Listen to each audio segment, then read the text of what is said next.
Right then, so here is a little demonstration on scripting.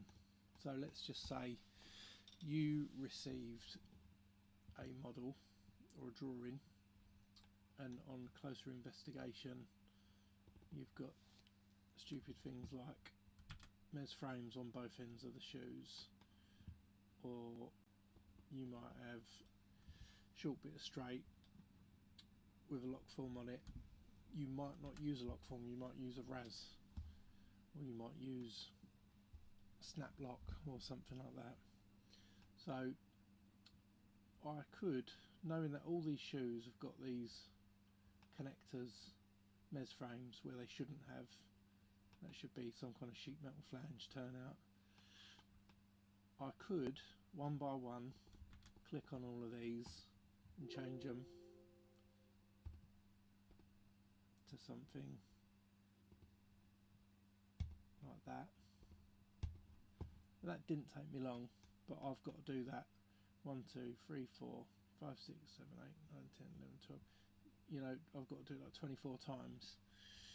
So what we could do is we could just write a script. So if I go to Notepad, that's all you need. You don't need anything fancy. And I'm going to say item dot connector to value equals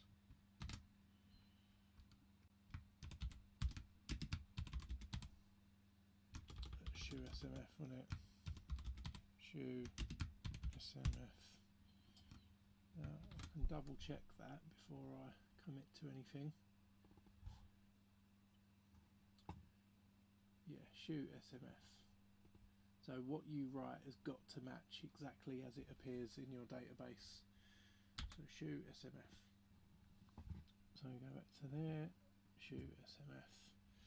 Now when I make the change, if, let's have a look. So here, the reason this has turned into a mes frame is because that is unlocked. So when it's unlocked, then it means that all these settings will refer to the database.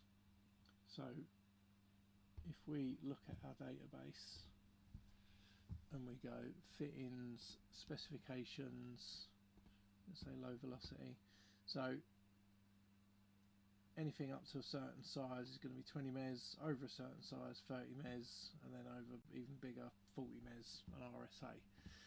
So this table will dictate anything that hasn't got a lock on it. So all my seams, if there isn't a lock, even like square to round, if you haven't locked square to round seam as what you normally use, then it will revert to this table. So that's why these have all come out. Whoever's drawn this didn't lock that shoe, you know, where you can edit and you can lock. But anyway, so I want to en masse change all of these. So I'm going to write a script, and there I've changed it. But here I need to lock it. So item dot connector to dot locked equals true. So that is going to save, it's going to swap everything over and lock it so that it can't be changed back. So just check all my spellings right. Okay, I'm going to save as, and I'm going to put that where all my scripts are written. So it's in your database and there's a folder for scripts. So I'm going to call this shoe con 2, and it's got to be saved as a COD file, COD. Okay. So So now I'm going to select all my shoes. There we go. So CRD7. So I'm going to go MAP filter. I'm going to say item CID. Where is it? Oh, custom ID. That's the one. CID7.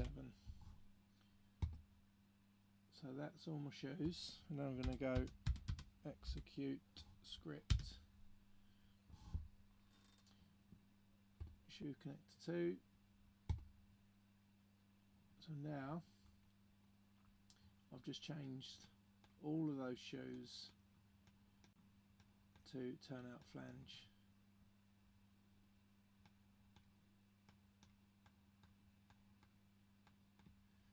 So let's say we had short bits of straight and we want to use a ras. So our seam at the minute, because it's not locked, it's referring to our database. So Pittsburgh S, that's not what we want.